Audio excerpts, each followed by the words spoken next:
Hai, nama saya Tuan Hakim, atlet Malaysia bagi acara sukan tapping bowling.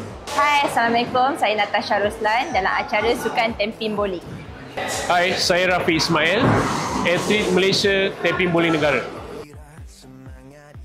So for now, persiapan looking good. Kita orang baru saja drill a few new equipments, preparation untuk SEA Games. Hopefully all goes well. Alhamdulillah, saya rasa kita orang dah well prepared and kita dah ready nak pergi hari Jumaat ni untuk berlawan, dan saya harap saya baru balik pada Hong Kong. So saya harap saya dapat mengekalkan momentum dari Hong Kong sampai ke SEA Games.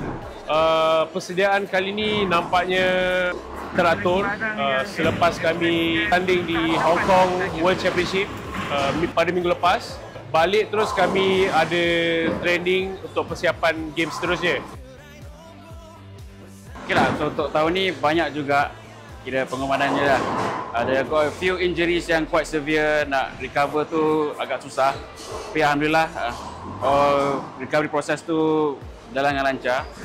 Pengorbanan saya sebagai seorang atlet is always kekurangan masa bersama keluarga, and also saya punya time saya nak hang out dengan keluarga, dengan dengan kawan-kawan tu kurang daripada kecil sampai ke sekarang. Itu pengorbanan saya lah.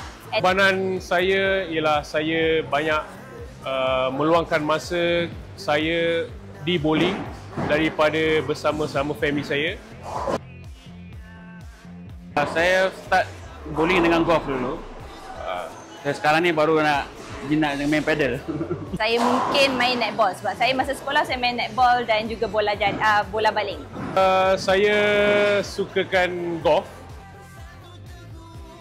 Sambal paru. Asam pedas ikan pari. Udang masak lemak cili api yang mak saya sendiri masak. Of course, mak saya, because even parents saya lah. Saya rasa parents saya lah. Always parents saya. Mak dan juga bapa saya.